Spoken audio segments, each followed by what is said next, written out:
premanisme sedang berlanjut di sini. Oke guys, jadi kita bakal punya konten yang sangat luar biasa.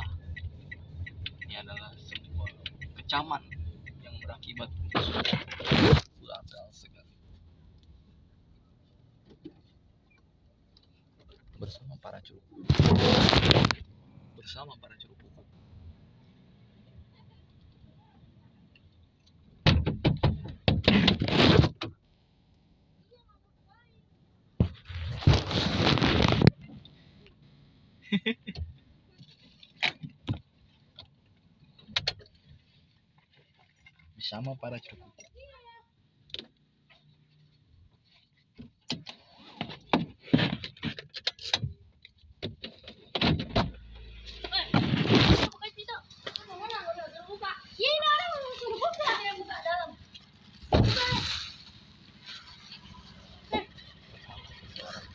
Abang lu ngapain lo?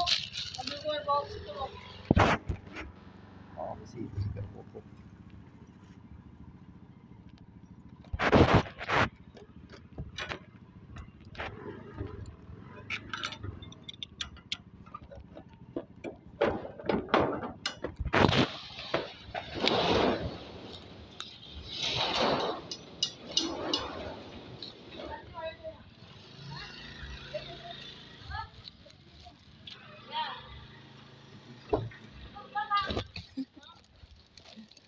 Beli ya, kocak juga ya.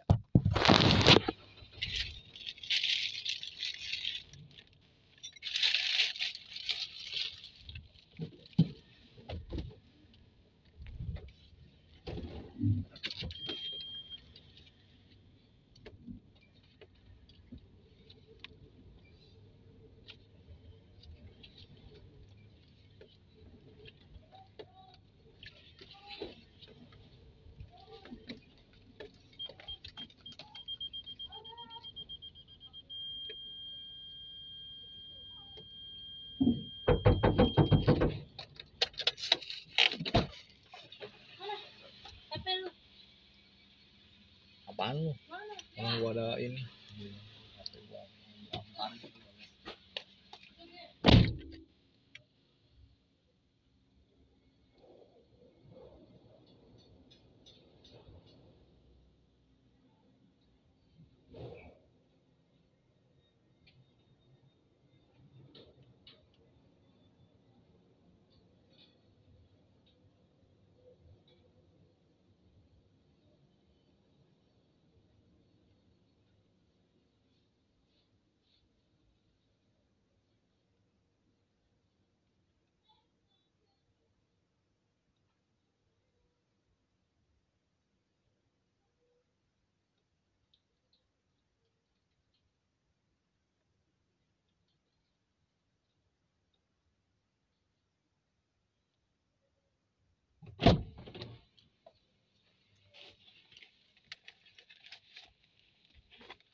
Jadi konten.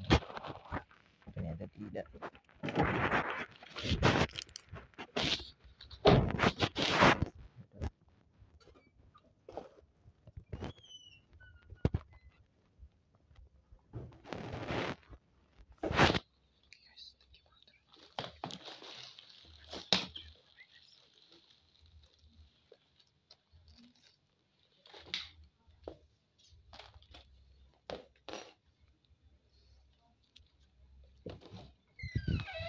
Kok dicariin, Boh? Sama si Bohal tadi. Kenapa lu dia? Mau jualan? Enggak mau, katanya hari ini libur.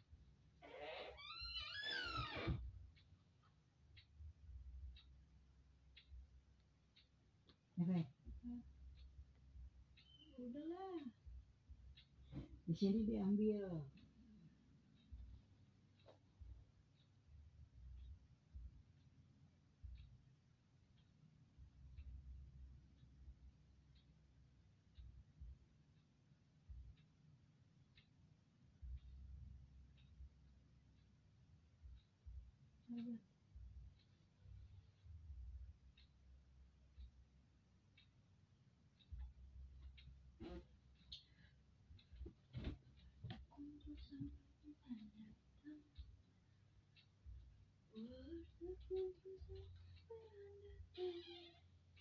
Sama aja lah, ntar juga kalau ditelepon juga kedengeran.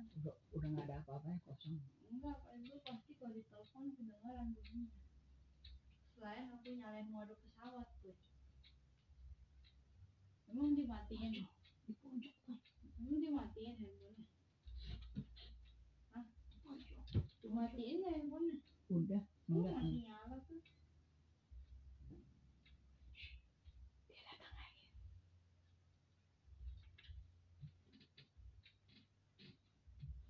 Pojok. Tuh. Sini.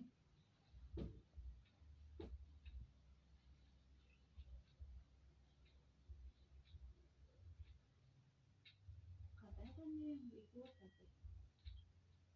Jadi dia berhak mainin.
Handphone mana, Boh? Boh. Boh. Boh. Boh. Boh. Ada apa sih ya? Handphone. Lu minta ntar lo. Mana, Boh? Pulang handphone lu Mana, Boh? mainin ntar habis. Kagak, nggak habis nih, Boh. Bentar, Boh. Nah. Mau beli paket internet sini. Ntar. Mau nggak? Ntar kalau nggak bisa nelpon lagi. Ntar. Mana sini? Mana? Itu. Bohong. Mana? Di bangku itu. Nggak ada. Nggak di bangku. Bohong. Tadi udah cari di situ nggak ada. Mana, Boh? Boh.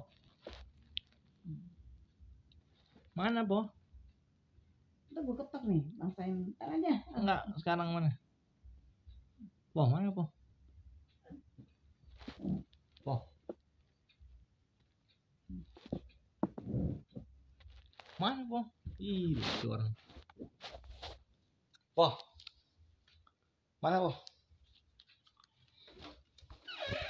Bocor orang siapa?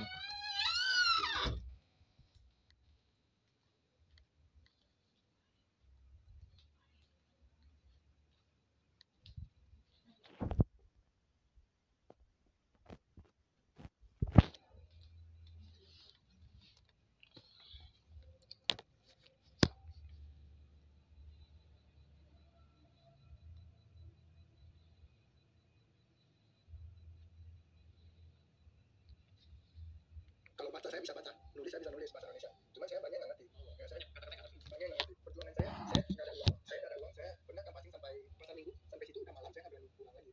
Waktu itu sepeda motor saya kehabisan bensin. Kehabisan bensin. Sepeda uang isi bensin. Saya itu ada memandu Unfair Advantage. Hai, ketemu lagi di Unfair Advantage. Seperti biasa jangan lupa like, comment, subscribe, dan punya lonceng supaya tidak ketinggalan channel-channel baru kita podcast setiap hari tentunya. Dan hari ini kita punya bintang tamu yang kita hadirkan mengupas sisi unfair dari kita. Banyak hal-hal yang unfair nggak sesuai pesanan. Tapi kemudian mereka ini bisa mentransformasikan hal yang unfair, hal yang tidak fair, dan hidupnya menjadi satu advantage, jadi satu kekuatan untuk berubah hidup di masa depan. Kita punya Jimmy hari ini ya. Selamat datang Jimmy. Jimmy sehat? Sehat. Oke ya, thank you banget buat Jimmy yang udah hadir hari ini. Jimmy ini sudah saya kenal cukup lama ya. Sudah cukup lama dan hari ini Jimmy akan sharing tentang banyak hal-hal yang tidak fair ya. Mungkin dari sekian banyak yang kita undang, Jimmy termasuk yang paling tidak fair hidupnya. Tapi kemudian kita bukan bicara tentang masa lalu, kita bicara tentang perjuangan masa lalu dan apa yang telah Jimmy lakukan sehingga bisa bertransformasi diri seperti hari ini. Oke, Jimmy asalnya dari mana Jimmy? Saya dari Bakasi Riau. Oke, jadi masa kecil dari situ? Ya, dari lahir. Dan lahir. Ya, sampai umur 20 tahun. Sampai 20 tahun. Kuliah? Kuliah enggak. Kuliah enggak. Jadi SMA aja. Kalau baca saya bisa baca, nulis saya bisa nulis bahasa Indonesia. Cuma saya banyak nggak ngerti. Ya, saya banyak nggak ngerti. Perjuangan saya nggak ada uang. Saya nggak ada uang. Saya pernah kampasing sampai pasar Minggu, sampai situ udah malam. Saya nggak berani pulang lagi. Waktu itu sepeda motor saya kehabisan bensin. Kehabisan bensin. Sepeda uang isi bensin. Saya itu ada memandu Unfair Advantage. Hai, ketemu lagi di Unfair Advantage. Seperti biasa jangan lupa like, comment, subscribe, dan punya lonceng supaya tidak ketinggalan channel-channel baru kita podcast setiap hari tentunya. Dan hari ini kita punya bintang tamu yang kita hadirkan mengupas sisi unfair dalam hidup kita. Banyak hal-hal yang unfair nggak sesuai pesanan. Tapi kemudian mereka ini bisa mentransformasikan hal yang unfair, hal yang tidak fair, dan hidupnya menjadi satu advantage, menjadi satu kekuatan untuk berubah hidup di masa depan. Kita punya Jimmy hari ini ya. Selamat datang Jimmy. Jimmy sehat? Sehat. Oke ya, thank you banget buat Jimmy yang udah hadir hari ini. Jimmy ini sudah saya kenal cukup lama ya. Sudah cukup lama dan hari ini Jimmy akan sharing tentang banyak hal-hal yang tidak fair ya. Mungkin dari sekian banyak yang kita undang, Jimmy termasuk yang paling tidak fair hidupnya. Tapi kemudian kita bukan bicara tentang masa lalu, kita bicara tentang perjuangan masa lalu dan apa yang telah Jimmy lakukan sehingga bisa bertransformasi diri seperti hari ini. Oke, Jimmy asalnya dari mana Jimmy? Saya dari Bakasi Riau. Oke, jadi masa kecil dari situ? Ya, dari lahir. Dan lahir? Ya, sampai umur 20 tahun. Sampai 20 tahun. Kuliah? Kuliah enggak. Kuliah enggak. Jadi SMA aja. Kerjanya apa dulu di kampung? Dulu di kampung saya kerja umur 15 tahun. Saya kerja di konter handphone. Jaga handphone. Jaga toko handphone. Jaga toko handphone. Ya. Oke, ada lagi kerja selain itu? Oke. Pulsa. Jual pulsa. Oke,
Jadi sampai Kuningan. per bulan juga harus minus kasbon. Kasbon.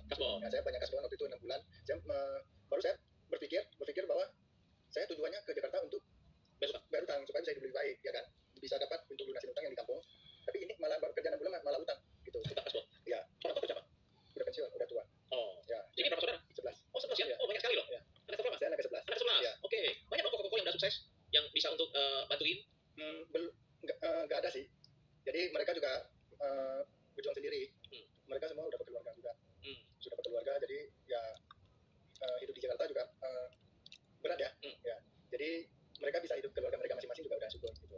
Jadi jual kerja toko handphonenya? Ya, waktu itu saya kerja di situ. Berapa lama? 6 bulan. 6 bulan. 6 bulan. Jadi saya dapat kabar dari kampung, mama saya komplikasi. Waktu itu cuma saya yang bisa pulang. Jadi saya putuskan saya pulang. Saya pulang, mama saya sudah koma.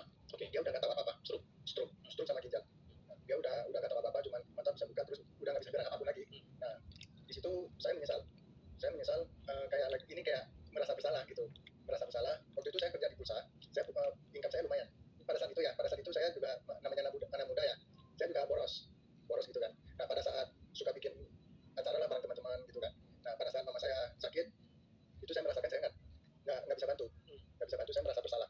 Nah, di situ pada saat saya nyampe di rumah sakit, di klinik di kampung ya, saya pegang tangan mama saya bilang, "Ma, ini saya udah pulang." Saya cerita dari malam saya cerita sama dia sampai pagi. Saya cerita sendirilah, dia nggak entah dengar apa enggak, saya juga nggak tahu. Ya di situ saya ceritanya saya banyak janji. Janji ke mama? Ya, janji. Mama harus cepat sembuh ya.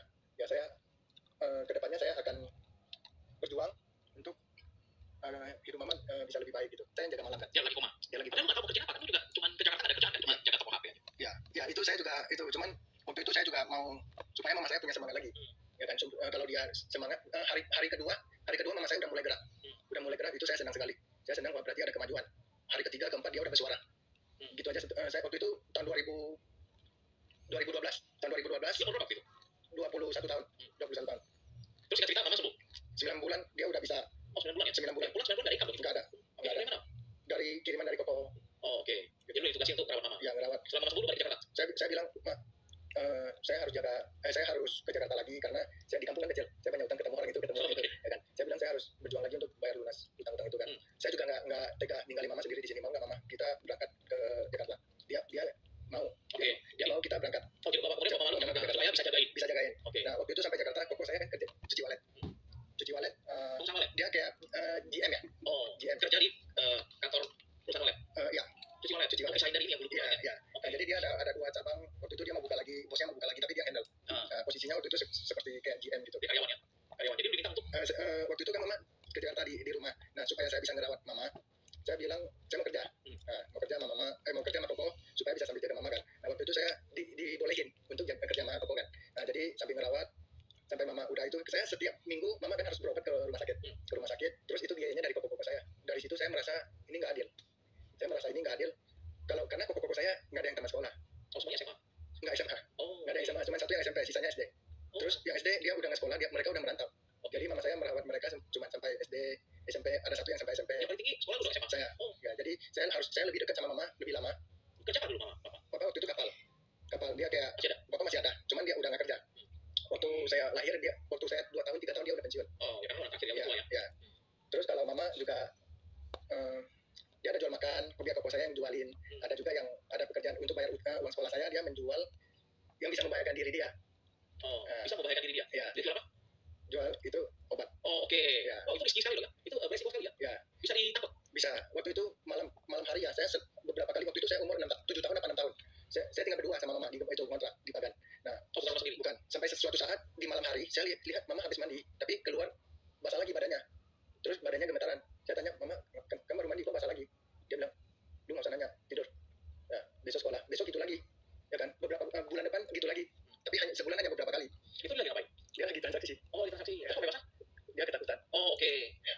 Tapi itu diambil untuk supaya bisa bayar uang sekolah. Bayar uang sekolah lu ya? Ya. Oh, oke. Bayar uang sekolah. Waktu itu saya tanya, "Ma, itu kenapa mama harus takut?" Lu nggak ngerti kan? Dia nggak ngerti. Terus Edi tetanggaan sama saya.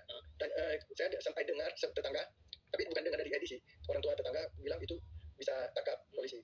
Ya kan? Jadi itu saksi. Iya. Nah, jadi baru saya tahu ternyata itu bisa ditangkap polisi. Kenapa mama mau gitu kan? Kalau saya pulang saya bilang, "Ma, itu bisa tangkap polisi, kenapa mama mau jual? Ini Koko pada keluar kota." Bapak saya juga ke Jakarta waktu itu cari nafkah juga.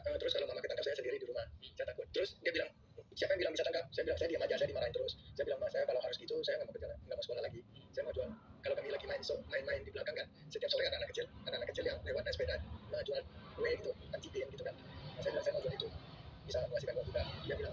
Dia marah besar, pokok-pokok lu semua nggak ada yang sekolah, ya cuma lu yang bisa mana kan. Saya nggak bisa ngomong apa-apa waktu itu. Saya cuma ya udahlah, ya singkat cerita, saya lebih paham dan lebih lama bersama mama. Saya merasa tidak adil. Kenapa pada saat mama sakit, saya nggak bisa buat apa-apa, sedangkan pokok saya yang membantu. Itu memang salah kewajibannya sebagai anak. Tapi saya merasa nggak adilnya di mama. Saya merasa mama lebih berkorban lebih banyak buat saya. Tapi pada saat dia sakit, saya yang nggak bisa buat apa-apa. Tapi yang dilakukan selain itu, lu datang ke Jakarta cuci walet. Ya. Nggak ada yang bisa lu kerjakan kan? Lu nggak sekolah, cuma SMA di Jakarta, nggak ada uang.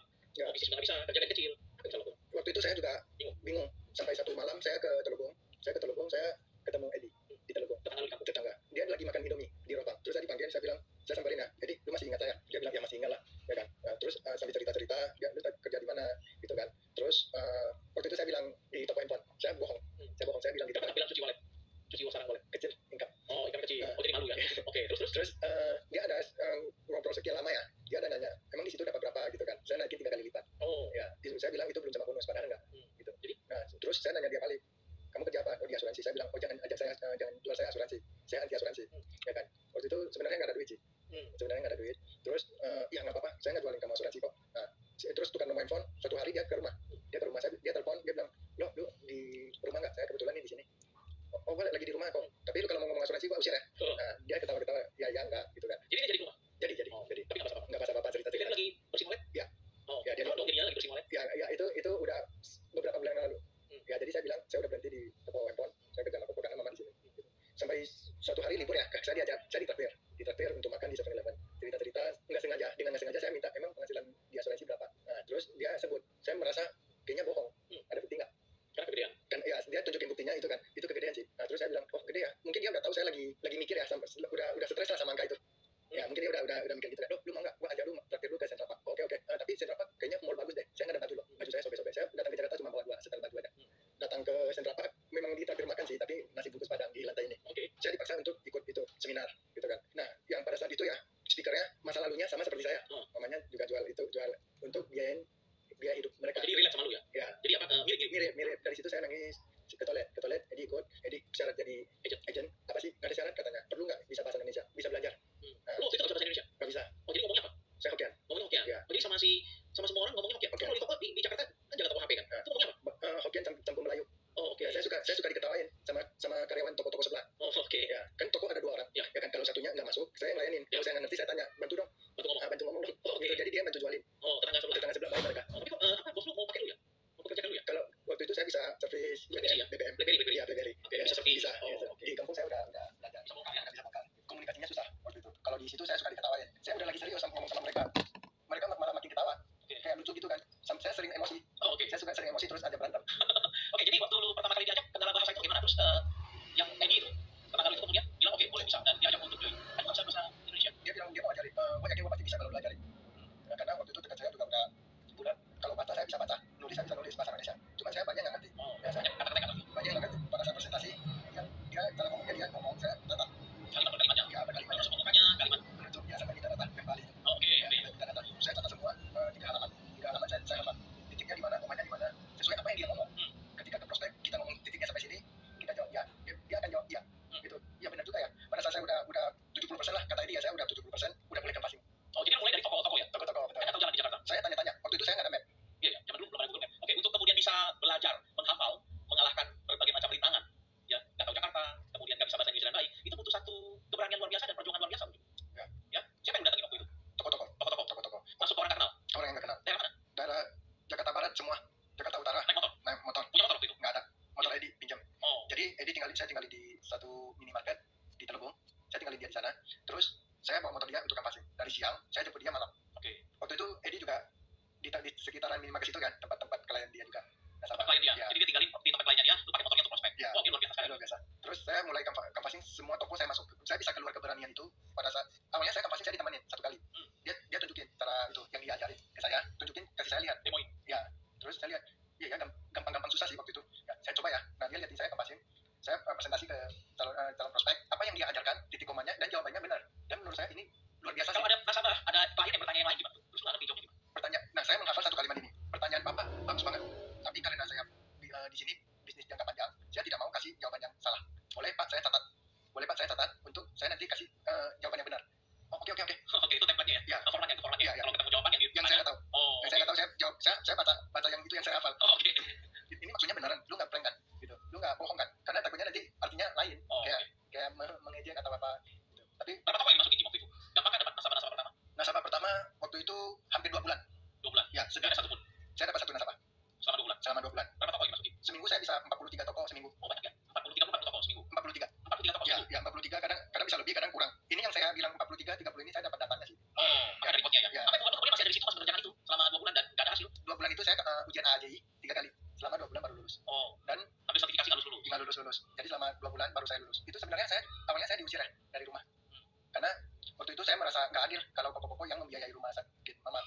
Jadi saya minta, kok kamu kasih saya 100.000, tapi dari minggu depan hasil patungan itu ada nama saya yang ikut patungan 900.000. Jadi saya minta 1 juta. Oh, iya. Ya, tapi kasih saya 100.000 aja buat uang rokok. Oh, oke. Ya. Koko bilang, udah, lu nggak usah mikirin itu, ya kan? Pokoknya lu kerja aja. Masalah mama nanti kita koko-koko. Jadi kok oke, lu di asuransi mereka oke? Lu udah nggak jaga mama kan? Enggak. Masih pilih cuci walet? Waktu itu langsung nggak. Saya bilang, kalau gitu saya nggak mau, saya keluar. Dia bilang kalau mau keluar, ini rumah bos. Jadi lu nggak boleh tinggal di rumah bos lagi kalau lu nggak kerja sama bos. Oh. Saya dalam hati kayaknya nggak masalah sih kalau Jadi sama lu tinggal di mana? di rumah koko itu. Oh, rumah bos. Rumah bos. Oh, kalau lu nggak mau beli asuransi, nggak mau cuci walet lagi, udah boleh tinggal sini. Nggak boleh tinggal sini. Ya saya pikir ini alasan sih. Oh, oke. Saya pikir ini alasan. Dan saya bilang waktu itu saya lumayan kesal. Mama juga nggak bisa ngomong apa-apa. Saya bilang kalau nggak bisa jadi kakak adik juga nggak apa-apa. Dia keluar dari rumah? Saya keluar. Tinggal di mana? Awalnya saya punya rencana mau pinjam uang sama cici saya yang di Belitung. Pinjam, saya suruh Edi jemput ke satu minimarket yang di Telogong. Saya suruh Edi tinggalin saya di sana. Saya mau sampai pagi sampai situ sih, mau tidur di minimarket itu di depan itu. Nah Edi bilang, yaudah lu ke rumah gua aja. Saya bilang enggak lah, gua nggak enak sama mama lu. Gitu. Mama gua nggak di sini kok. Ya udah, singkat cerita saya ikut dia pulang. Besoknya saya diajak training berdua, terus udah oke. Entah hari keberapa saya disuruh ikut fast track. Jadi saya diusir sebelum lulus. Oh. Nah, makanya saya harus. Tapi dia proses sekali dong dulu ya, dia support luar biasa ya. Karena dalam hidup banyak orang-orang yang datang sebagai dia menolong dan mereka all out sama kita ya, kasih tinggal, kasih motor ya kan. Dia hidup jadi juga kasih. Tapi saya tulis baju, dia ajak saya ke salah satu mall di Jakarta Utara beli baju untuk kerja. Oke. Potong rambut, motor. Dia udah kayak orang tua saya waktu itu. Jadi seumuran ya? Dia tahun 88. Oh, di atas lu 3 berapa? tahun. Oke. Ya. Dia pastikan saya ke saya lagi. Lu benar-benar serius nggak? Gitu. Dia dengan tegas. Itu pertama kali saya lihat dia orangnya tegas. Lu benar-benar serius nggak? Saya bilang saya serius Edi, saya serius. Nah, baru ya udah waktu itu saya bilang, wah dia udah percaya itu banget sama saya nggak boleh bikin dia kecewa. Nah di situ saya terus belajar. Jadi yang penting satu, lu nggak boleh bosan. Saya akan tanya terus. Dia bilang nggak apa-apa. Yang buat aku lu nggak mau tanya. Dia bilang gitu. Jadi perjuangan apa yang lu lakukan untuk kemudian bisa sampai jadi hari ini? Itu saya canvassing. Perjuangan saya nggak ada uang. Saya pernah canvassing sampai pasar Minggu. Sampai situ udah malam, saya nggak berani pulang lagi. Waktu itu sepeda motor saya kehabisan bensin. Oh, Kehabisan bensin. ada uang untuk isi bensin? Nggak ada uang. Pulang ada uang isi bensin. Pulang besok saya nggak bisa keluar lagi. Oke. Saya mau sampai situ lagi, masa saya dari Cengkareng harus turun sampai pasar Minggu. Ya kan? Nah waktu itu saya beranikan untuk nginap di salah satu pos security, pos satpam yang di pinggir jalan. Saya nginap di situ. Saya Dia sama ke itunya, ke satpamnya? saya boleh tidur di sini. Waktu itu saya bahasa Indonesia masih belum lancar. Saya bilang saya boleh tidur di sini. Soalnya besok saya harus kerja. Saya pulang nanti saya nggak tahu jalan ke sini lagi. Oh, oke. Ya. Nggak apa-apa. Kaget dong satpamnya? Ya kaget. Terus dia bilang di sini banyak nyamuk loh. Nggak apa-apa. Yang penting besok saya bisa dari titik ini jalan lagi. Oke. Nah, saya pergi ke warung beli 2 kopi bungkus saset. Beli kopi itu, Pak boleh minta air panas nggak? Satu buat Bapak, satu buat saya. Nah untuk kita ngopi. Nah di situ kita ngobrol-ngobrol. Saya juga ada prospek dia. Oh, oke. Saya juga ada presentasi dia. Baru dia paham. Oh kamu agent asuransi. Baru dia tahu. Oh iya nggak apa-apa. Besoknya paginya saya lanjut lagi. Saya takut motor nanti nggak bisa minyak. Saya harus canvassing saya dorong sekitar 1 kilo sampai 2 kilometer. Saya parkir motor di tempat yang aman. Saya lanjut door to door. Waktu itu di hari kedua saya dorong canvassing sampai Lenteng Agung. Oh, jadi motornya nggak dikendarain? Saya nggak. Tapi didorong? Pakai dorong. Supaya bensinnya Irit. Kalau mau pulang bisa lah. Kalau sampai mentok, saya kayaknya udah nggak prospek lagi nih. Saya mau pulang ada minyak, ada bensinnya. pegang berapa waktu itu? Seminggu 300.000. Tapi kan kalau udah dapat data saya harus bikin proposal di USB, saya harus print ke warnet. Waktu itu ada salahnya saya, waktu itu satu proposal ada 10 lembar. Salahnya saya harusnya print halaman kedua sama yang ketiga yang membahas sama nilai tunai. Itu jelasin. Tapi saya satu kata saya bikin 2 proposal, print semua. Makanya jadi mahal. 20.000. Itu juga mereka nggak ambil. Itu uang makan, itu makan, tapi saya nggak makan. Oke, karena untuk print. Terus hari kedua juga saya nggak makan. Saya bilang yang gede. Satu kalau nggak salah 3.000. Yang gede ya, itu 3.000. Itu untuk minum itu. Kalau minumnya sekali langsung itu kan kenyang. Bisa kenyang. Minum banyak-banyak. Itu bisa kenyang. Terus di hari kedua saya tidur di pos yang di Lenteng Agung juga. Saya juga ngomong hal yang sama. Tapi di situ saya udah sama berikut itu saya udah nggak ada uang. Saya nggak beli kopi lagi. Oh, oke. Ya saya numpang itu terus nggak prospek dia, nggak cerita-cerita. Di hari ketiga saya di malamnya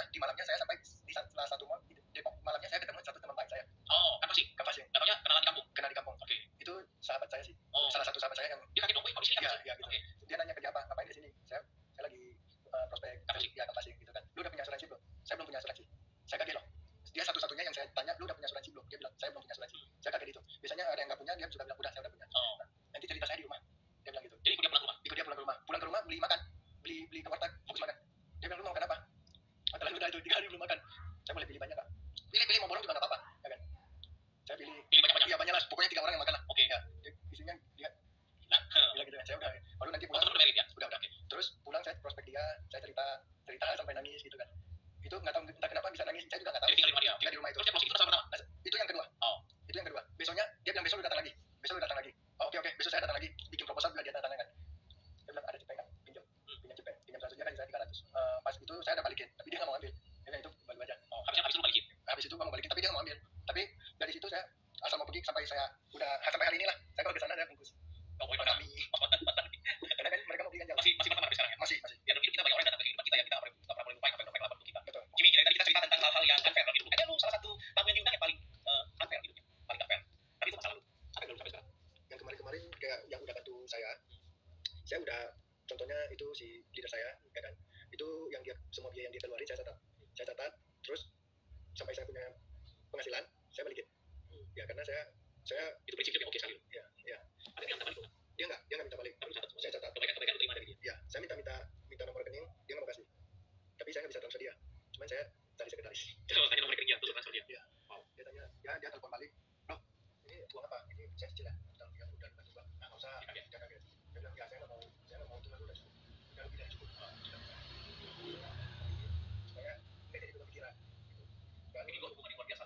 ya, Ada teman yang baik dan yang dipinjemin juga tahu diri. Ya. Ini pasti long lasting relationship yang akan bertahan selamanya. dan juga saya juga nyekolahin keponakan Kakak-kakak lu yang 10 gitu ya? Ya. Sama saudara kan? cucu saya satu sih ya, jadi saya nyekolahin juga kasih bisnis usaha nah, untuk supaya dia bisa membiayai keluarga dia juga. Oh, jadi dulu dibantu sekarang dibantu mereka ya? Gimana hidup mereka sekarang? Ya kalau kita gitu Di antara bersama siapa yang mungkin misalnya?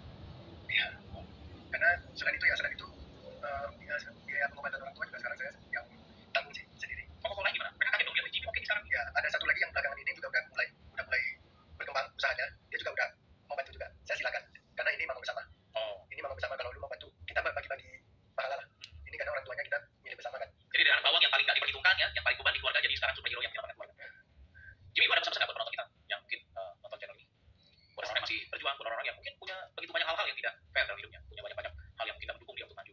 Kalau pesan-pesan saya buat yang teman-teman atau penonton ya yang masih berjuang, ya bagi saya seorang pejuang sejati, dia tidak pernah takut makan yang nggak enak, tidak perlu takut tidur di tempat yang nggak senyaman apapun itu, karena seorang pejuang itu dia dibutuhkan oleh orang-orang yang mereka cintai.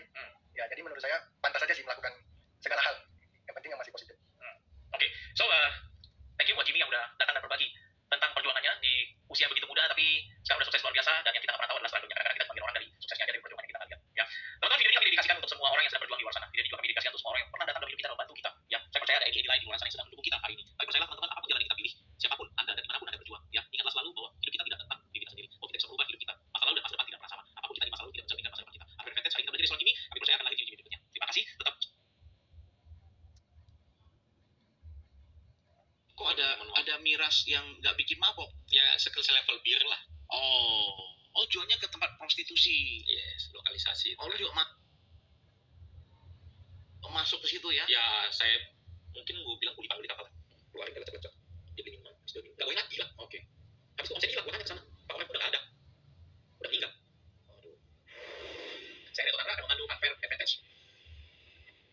Hai, ketemu lagi di Unfair Advantage di episode yang tentunya akan memberi inspirasi buat Anda semua, teman-teman semua yang ada di mana-mana Anda berada. Dan seperti biasa, jangan lupa sebelum kita mulai, jangan lupa like, share, komen, subscribe, dan bunyikan loncengnya ting-ting supaya Anda tidak ketinggalan episode-episode yang kami tayangkan di setiap minggunya. Setiap hari Rabu akan ada satu episode baru, dan hari ini seperti biasa kita punya narasumber yang pastinya memberi inspirasi buat kita bercerita tentang hal-hal unfair dalam hidup mereka dan bisa mereka turn menjadi advantage. Di depan saya ada Andreas Berlian. Halo Andreas. Halo kok. Sehat? Semangat ya? Semangat. Oke, semangat lagi. Oke. Andreas, di satu sesi ini, thank you udah datang. Di satu sesi ini kita berharap bisa belajar banyak dari Andreas yang tentunya punya pengalaman unik di masa lalu. Ya, mudah-mudahan. Oke, Andreas dulunya kerja penjual miras. Yes, minuman keras ya. Ya, oke. Jual minuman, kategori minuman keras itu apa sih Andreas? Ya, kategorinya ya pasti alkohol. Berapa persen? Ada percentage? Ya, dari yang kecil banget, 4% lebih sampai yang 30-an lebih lah. Oh. Itu kalau tape kan ada alkohol. Ya, tapi kan di bawah, dikecilkan 0.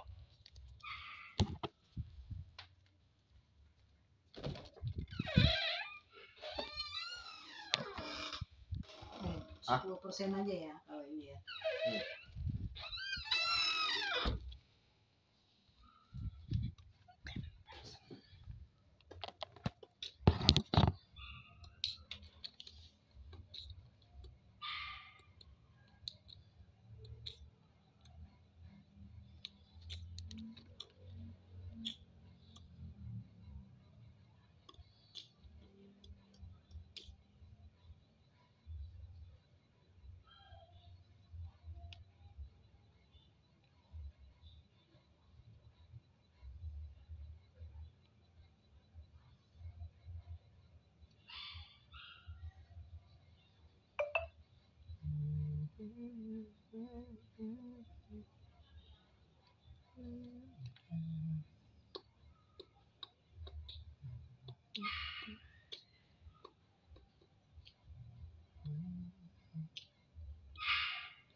Setengah TB lagi.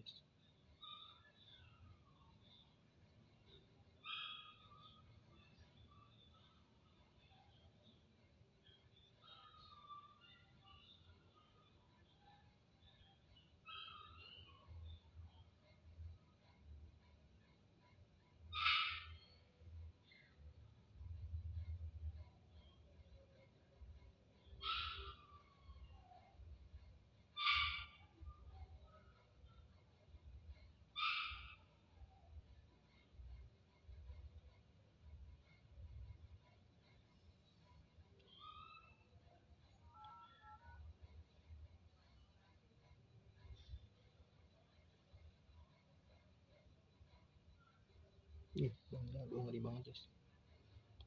Bang Jago, saya Bang Jago ini. Seru bang, tengah jalan ini begini. Preman kering, keringan dan.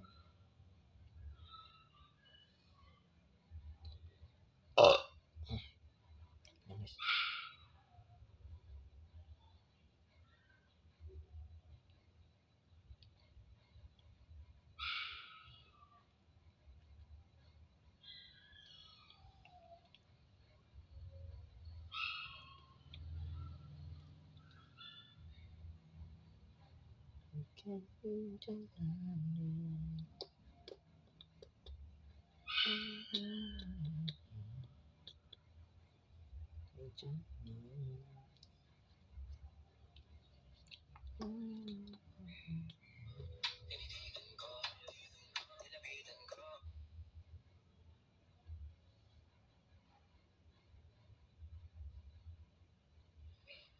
Ada cowok bule guys, aku mau nanya dia suka nggak sama cewek Indonesia? Boleh, aku boleh nanya, can I ask? Kamu suka nggak sama cewek Indonesia? Aku suka cewek Indonesia. Oh suka, suka banget. Ya. Kenapa? Soalnya jago masak, Muah. cantik, Ya, cantik banget. ya cantik banget. Berarti guys, cewek Indonesia cantik banget buat bule, ya kan? Kan, Ya kan? ya kan. Ada rumah baru aku di Indonesia, bagus banget. Terus ada kasurnya juga. Ini apa? Naon eta? Sosis. Kok orang Indonesia tidur sama sosis? Gak jelas banget.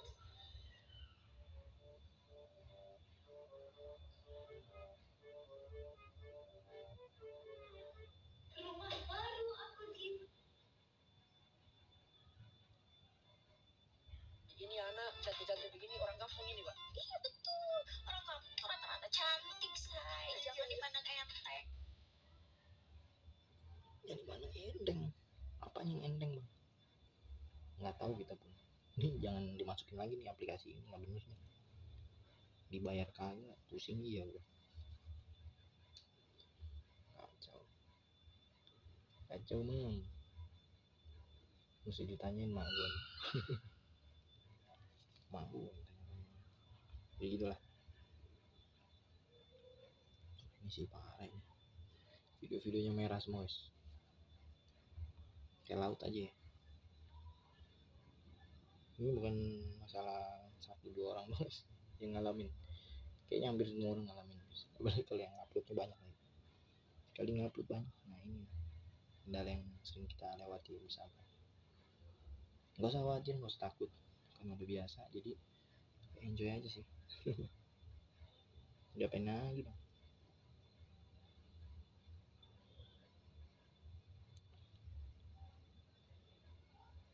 Kalau jangan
John Cena. Pengikutnya 20 juta John Cena, serem guys.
punya Bilakai. Bilang pengennya lu. Pengen punya ini, pengen punya itu.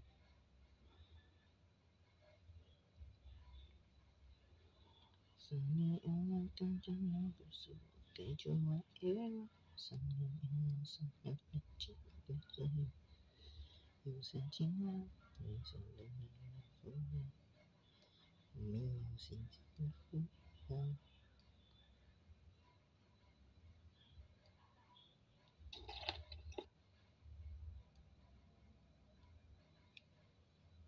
Ih, 437 guys. Tumben videoku ada mengalami sedikit kemajuan. Banyak kemajuan. Dikit banyak. 生命用我的时间，虽然靠近，虽然항상是你用我的生活，就这样自由的变。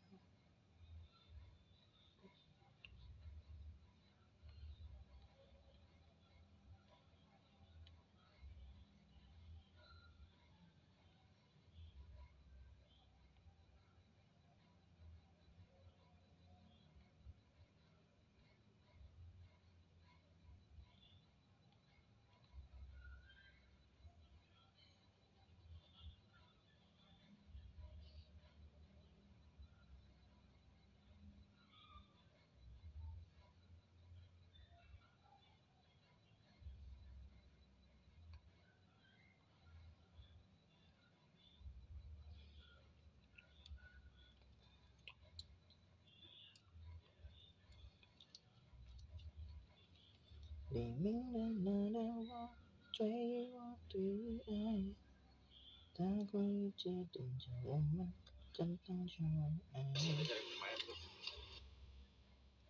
不怕压力向我追击谁对于爱，就是所有的不可。黎明的那段我追我对于爱。他会一直等着我们，等到将来。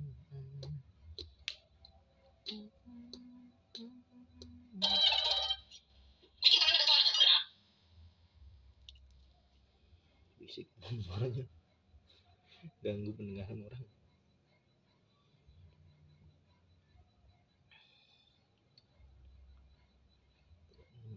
Bisa 8 ya guys ya.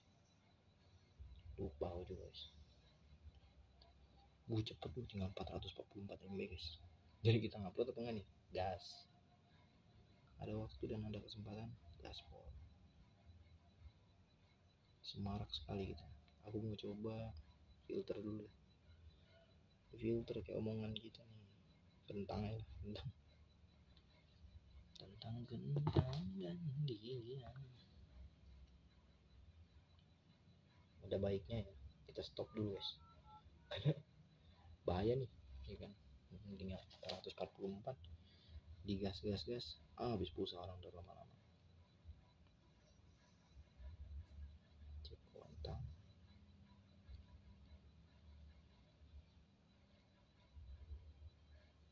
Tuh kan bener kan? Cepet ini habisnya nih bos. Ada bagusnya sih jangan lanjut lagi. Bye bye guys.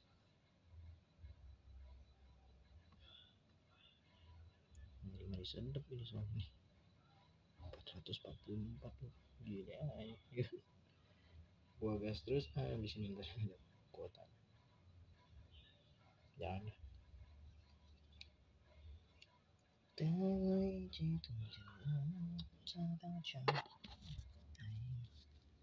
I'll see you in the next video. Bye bye guys.